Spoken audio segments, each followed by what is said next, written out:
کچھ دیر فرض کیجئے یہ مجلسیں نہ ہوں، کچھ دیر فرض کیجئے یہ مجلسیں نہ ہوں، سارا جہان حسین کا قاتل دکھائی دیتا ہے۔ السلام علیکم ناظرین، پروگرام میں ہوں آغا کے ساتھ میں ہوں آپ کی ہوسٹ فاطمہ مختار، اور ہمارے ساتھ ہیں آغا شیر احمد فراز صاحب۔ آج 4 محرم الحرام ہے، اس پہ بات کریں گے ہم۔ جی السلام علیکم آغا صاحب۔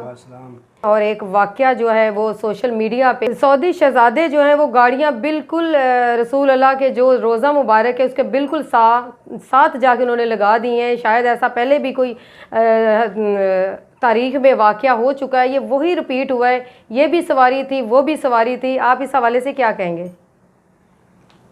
آپ کا بہت شکریہ۔ بسم اللہ الرحمن الرحیم۔ میرے علم سے بھی میرا خیال میں رات کو میں نے دیکھا سوشل میڈیا میں کوئی تصویر وائرل ہوئی تھی کہ روضہ رسول صلی اللہ علیہ وآلہ وسلم کے ساتھ بالکل دیوار کے ساتھ جو ہے نا سواریاں من گاڑیاں کھڑی تھیں۔ تو لہٰذا یہ جو عمل ہے قابل مذمت ہے ایک عالم اسلام کے لیے۔ روضہ رسول صلی اللہ علیہ وآلہ وسلم ایک تقدس اور عظمت کا مقام رکھتا ہے، بہرحال اس کی بے حرمتی انتہائی قابل مذمت ہے، چونکہ کوئی بلند و بالا نہیں ہے۔ ہر انسان اس کا جو ہے علم، عقل اور علم، عبادت اور تقوی کی وجہ سے اللہ کے نزدیک افضل ہوتا ہے، یعنی ان اکرمکم عند اللہ اتقاکم، سب سے زیادہ اللہ کے نزدیک کوئی صاحب کردار، صاحب عظمت ہے تو وہ باتقوا شخص ہے۔ تو بہرحال باتقوا افراد کو بھی، خیر باتقوا افراد اور معرفت رکھنے والے تو ننگے پیر وہاں بارگاہ رسالت میں حاضری دیتے ہیں دعا کے لیے اور زیارت روضہ رسول صلی اللہ علیہ وآلہ وسلم کے لیے۔ یہ تو بالکل اگر ایسا ہوا ہے اور یہ فیک نہیں ہے، حقیقت پہ مبنی ہے، تو یہ ایسا ہی ہے جیسے یزید کے دور میں یعنی 62 ہجری میں جو واقعی ہررا ہوا تھا، مسجد نبوی صلی اللہ علیہ وآلہ وسلم پہ گھوڑے باندھے گئے تھے اور پورا مدینہ کو تاراج کیا گیا تھا۔ یہ بالکل اگر ایسا ہوا ہے تو اسی عمل کو دہرایا گیا ہے، چونکہ روضہ رسول صلی اللہ علیہ وآلہ وسلم کی عظمت اور اس کی شان اور اس کا تقدس تمام عالم اسلام کے لیے فرض ہے اور یہ عقیدے کا مسئلہ ہے۔ تو لہٰذا یہ جو کچھ ہوا ہے غلط ہوا ہے، اور یہ بعید نہیں ہے کہ مسلمانوں سے بہت کچھ ہو سکتا ہے۔ جب رسول خدا صلی اللہ علیہ وآلہ وسلم کے مدینہ کو تاراج کیا گیا، مسجد نبوی میں گھوڑے باندھے گئے یزید کے دور میں، تو یہ اس عمل کو دوبارہ دہرایا گیا ہے۔ تو یہ 62 ہجری کا واقعہ ہے، مطلب یہ جو مدینہ کو تاراج کیا گیا۔ پھر بھی افسوس ہوتا ہے کہ مسلمان بعض ایسے ہوتے ہیں اسلام کا لباس پہن کے یزید کا دفاع کر رہے ہیں، بلکہ بعض افراد تو ایسے ہوتے ہیں کہتے ہیں کہ یزید کا دفاع کرو، اس میں صحابہ کا دفاع ہے۔ بھائی صحابہ کا دفاع نہیں ہے، یزید جو ہے صحابہ کے زمرے میں آتا ہی نہیں ہے، کیونکہ اس کا کردار ہی ایسا تھا۔ تو لہٰذا آج کے مسلمان کے لیے ضروری ہے کہ اس فعل یزید کو نہ اپنائیں۔ تمام صحابہ محترم ہیں، بے شک تاریخی اختلاف، علمی اختلاف موجود ہیں، اس کے باوجود بھی صحابہ سے تشبیہ دینا کہ یزید کو صحابہ کا قلہ سمجھنا، یہ بالکل غلط ہے، یہ رانگ نمبر ہے۔ تو یہ بہرحال یہ جو کچھ بھی ہوا ہے روضہ رسول صلی اللہ علیہ وآلہ وسلم کہ وہاں پر حرم مقدس میں گاڑیوں کا لے جانا، سواریوں کا لے جانا، یہ بہرحال یہ قابل مذمت فعل ہے اور ہم اس کی پرزور مذمت کرتے ہیں، بلکہ سب مسلمان اس چیز کی مذمت کرتے ہیں۔ اچھا آغا صاحب بتائیے گا کیا وجہ ہے اس چیز کی کہ محرم الحرام جیسے ہی آتا ہے، آغاز ہوتا ہے، تو یہ تفرقہ بازی جو ہے یہ جوش پکڑ جاتی ہے، ہر ایک دوسرے کے خلاف ہم لوگ تلواریں نکال لیتے ہیں، یہ کیا ہے اور کیوں ایسے ہو رہا ہے، کیا سمجھتے ہیں آپ؟ جی آپ نے ماشاءاللہ بہت اچھا سوال کیا ہے، اور ایسا ہے بھی، یعنی ہر طرف سے جو ہے نا ایک دوسرے کے اوپر الزامات، ایک دوسرے کے اوپر مذاق، اور ایک دوسرے کے اوپر خصوصاً سوشل میڈیا میں بہت زیادہ تنقید، سوالات اور اس کے جوابات، اس کے بعد ایک کے بعد ایک سوال، ایک کے جواب کے بعد ایک جواب، اس طرح یہ سلسلہ چل رہا ہے۔ دیکھیں جو بھی مسلمان ہے لا الہ الا اللہ محمد الرسول اللہ پڑھ رہا ہے وہ محرم کا احترام کرتا ہے، ٹھیک ہے۔ اہل تشیع جو ہے मातम करते हैं, जुलूस निकालते हैं, बल्कि जुलूसों में तो हमारे अहले सुन्नत बरादरान इस जुलूस में शरीक होते हैं। अच्छे और साहिब बसीरत और पढ़े लिखे अफराद जो है, जो तारीख़ से वाक़फ़ियत रखते हैं, अहले बैत से मोहब्बत रखते हैं, रसूल की उम्मत का दर्द रखते हैं, वो बाकायदा शिया जुलूसों में शामिल होते हैं। फ़ातिमा जो ना, बल्कि बाज़ अहले सुन्नत अफराद तो मैं तो सलाम कहूँगा उनको कि जुलूसों में जो है सबीलों का अहतमाम करते हैं, खानों का अहतमाम करते हैं, नियाज़ों का अहतमाम करते हैं।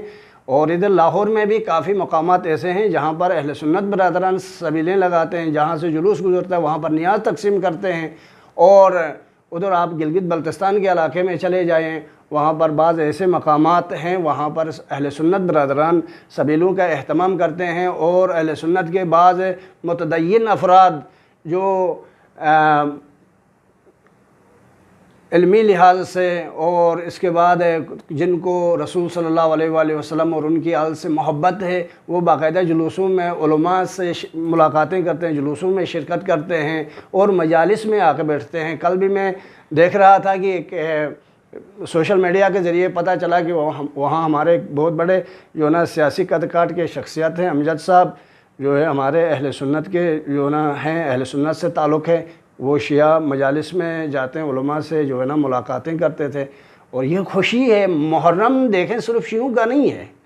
इमाम हुसैन अलैहिस्सलातु वस्सलाम को अपने मसलक से निकालो तो आपके पास बचता क्या है? सिवाय यजीद के कुछ नहीं बचता, सिवाय यजीद के कुछ नहीं बचता। जी जी। अच्छा, ये बताएं कि क्या आप समझते हैं कि फिर ये कोई ख़ास तबका है जो तफरका पैदा कर रही है, इंतशार फैलाने के लिए इसी महीने में एक्टिव हो जाता है?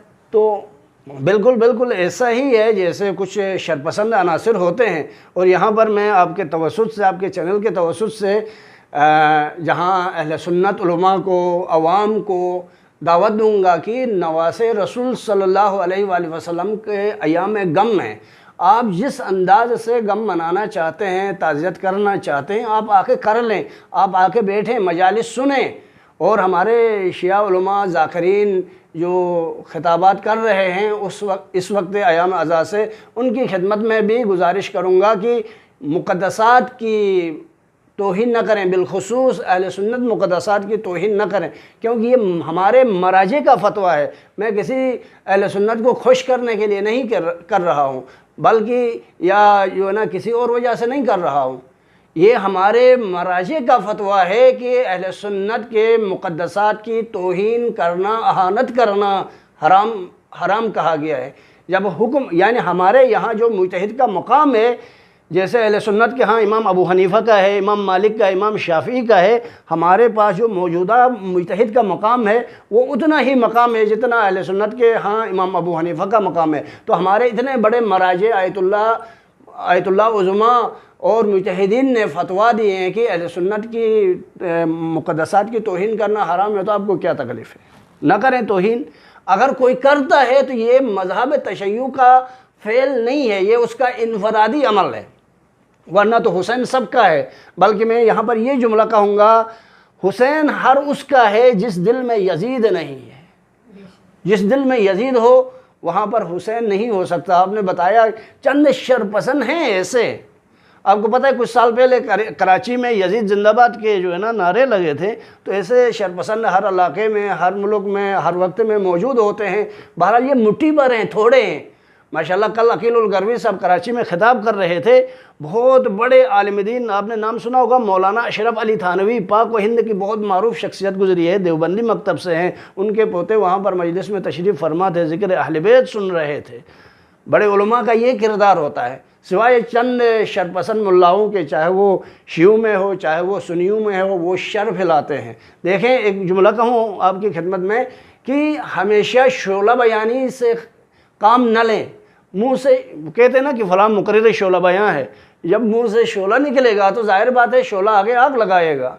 तो शोला बयां बनने के बजाय शीरी बयां बनो, शीरी बयां बनो, ताकि अहले बैत अलैहिस्सलातु वस्सलाम की जो तालीमात हैं वो सब मुसलमानों के दिल में उतर जाएं। جی ناظرین، جہاں سوشل میڈیا نے معاشرے میں بگاڑ پیدا کیا ہے، وہاں اس کا ایک مثبت رول یہ بھی ہے کہ اس نے ذہنوں میں جو انتشار تھا اس کو خاتمے کی طرف لے کر جا رہا ہے، جو کہ اہل تشیع اور اہل سنت کے درمیان غلط فہمیاں تھیں ان کو بھی جو ہے وہ دور کرتا ہوا نظر آ رہا ہے۔ اس کے ساتھ ہی اپنی ہوسٹ فاطمہ مختار بھٹی کو دیجیے اجازت، اگلے پروگرام تک کے لیے اللہ حافظ۔